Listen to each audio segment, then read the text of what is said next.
And defend our Jewish citizens in America. My first week back in the Oval Office, my administration will inform every college president that if you do not end anti-Semitic propaganda, they will lose their accreditation and federal taxpayers. Here's Trump doing his bit to protect a minority, protecting Jewish people. That's got to be a good thing, right? Because Jewish people do not have white privilege. And we'll talk more about that in a minute. No, I'm not doing no. Absolutely not. Absolutely not. You know I'm free Palestine. I don't support anything you do. I think you're a disgrace. This is for Trump right now. I don't want to have this discussion. I don't need to speak to you. So a minute ago we saw Trump standing up for Jewish people. Now we've got Sneako, who is a Trump supporter. He's got the MAGA hat on there. But he's having a go at this Jewish gentleman. That's a rabbi on the right. And he's saying, I'm free Palestine. They seem to be having a bit of an argument. I'm a disgrace? Yeah, I think everything you stand for is a disgrace. Oh, me? You know who I am? Yes, of course I do. Hey, he knows who I am. Of course I do. Yeah, it's all bad PR. I see what you've done with your daughter. What is it about me that you don't like? Is it this? No, it's fine. It's fine. Did you just I'm talking to you. I'm talking to you. He's not talking to you. You need this guy to defend you? You think I need...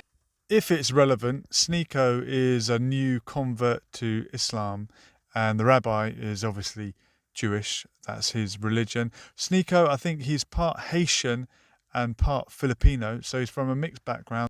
Neither one of these gentlemen are white. Neither of them have white privilege. Are you serious? Do you think I need anybody? That is pathetic. Do you think I need somebody to defend me from you? Pathetic. You see these anti-Semites are the biggest cowards on earth. He asks. Then look me in the eye when you talk to me. He asks the big strong guy. Who asked him? If he needs to be canceled, okay? Well, that's a disgrace. Do you think I need anybody to tell him that I could talk to you man to man? He doesn't have to sit there hovering over me, okay? Why are you yelling at this protest right now? Because do not ever have your bodyguards threaten me. You got me? Nobody threatened you. You cry at us, they strike you. Everyone heard it. You want me to cancel him? What does cancel mean? Beat me up, shoot me, kill me? What does cancel mean? You asked me a question. What does it mean? I don't know what you have. What's in there? What does cancel mean? How dare you? Here, nothing. You know what it is? I'm not afraid. I'll show you. Here, I got a phone. I got glasses there. And an extra battery. You show me what you got in there. You won't open it, will you? Do you want me to cancel? Anti-Semites are cowards.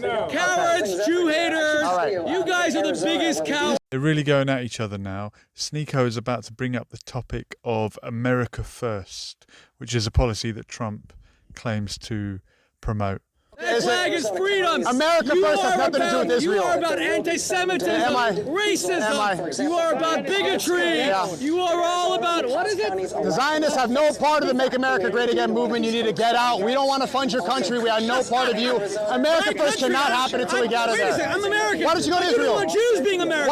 Why don't you go to Israel? Where did you come? Where did your ancestors come from? So Sneako's missing the point here that Israel is America's greatest ally, and that's why they've helped them so much, and you know, they've given the USS so much liberty over the years. But what he's saying now, why don't you go to Israel? If I was a Palestine supporter, I wouldn't be encouraging more people like the rabbi to go over there and help with the occupation. With your bodyguard. I threaten you. I'm not afraid of you. I will never fear you. You cry at us and strike you. You think that Jews will ever be afraid of you? He has to bring his big, tough, burly bodyguard. And by the way, as a fine African-American gentleman, what are you doing with a racist anti-Semite like that? A racist. There's the race card. Jews in America look bad. You love Jews? I love Jews. You said that we did 9/11. I said Israel did. There's a difference between Zionists and Jews. Is Israel? So when he mentions there Israel did 9/11, supposedly, that's based on the theory of the dancing Israelis. We can have a little look at the news clip of that right now. In the days after the September attacks, there were countless rumors about strange coincidences surrounding the events. One report about a group of Middle Eastern men spotted the morning of September 11th parked just across the river from New York City has not gone away. Investigation of their presence has led to questions about whether Israel was conducting espionage on U.S. soil. We're joined now by ABC's John Miller with an exclusive report this evening. That's right, Elizabeth. This is a case that took the FBI and the CIA more than 2 months to sort out, while 5 Israelis waited in jail. It began when this woman was watching the Twin Towers burning from her apartment in New Jersey. She noticed 3 men on top of a van. posing for pictures with the towers burning in the background. And I could see that they were like happy. You know, they didn't look shocked to me. You know, they didn't look shocked. I thought it was very strange. The witness called police, who stopped the van hours later and arrested 5 men. All 5, it turns out, were Israeli. They were turned over to the FBI. Sources tell ABC News during a check of national security databases, some of the men were listed as having had connections with Israeli intelligence. At the FBI, that set off alarm bells. The FBI needed the answers to 3 important questions. Who were these men? What brought them to that parking lot on the morning of September 11th? And did they have any advance knowledge of what was going to happen that day? The men said they were just taking pictures at the time. They said they worked for a company called Urban Moving. The FBI obtained a search warrant for the company's offices. 2 SUVs were filled up with between 9 and 12 boxes and computers. Not long after the arrests, the offices of Urban Moving were simply abandoned. Almost everything was left behind.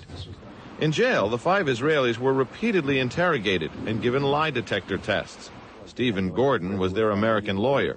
They were asked questions if they had ever been approached by or hired by any non-United States intelligence community.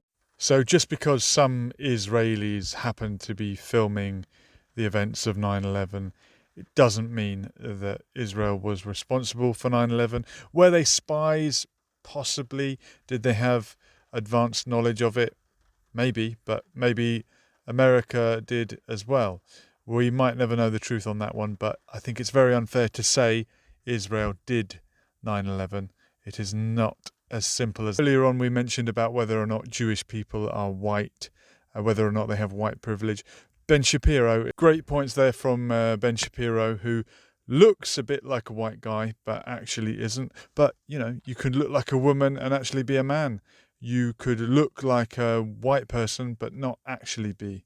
When after the war, Great Britain got the mandate over Palestine. This is Golda Meir talking about the British mandate of Palestine and the different identities that people had back then. I wonder if white came into it. Palestine was then between the entire area, between the Mediterranean and the Iraqian border. All of that was Palestine. There was one High Commissioner and considered one country. The first partitioning of Palestine took place in 1922, when after the war, Great Britain saw fit to parcel out this area of the Middle East and give part of it to every one of the chefs who were helpful in the war. They had to do something also for Abdullah. So they partitioned Palestine, made the western part of the Jordan River Palestine. The eastern part was called Transjordan. The second time Palestine was partitioned was in 47, of course. Now, but... All right, enough of that. Thanks for watching. Click the video on the screen in a moment for another similar conversation like this one. I'd love you to join us in the next video. Thank you very much.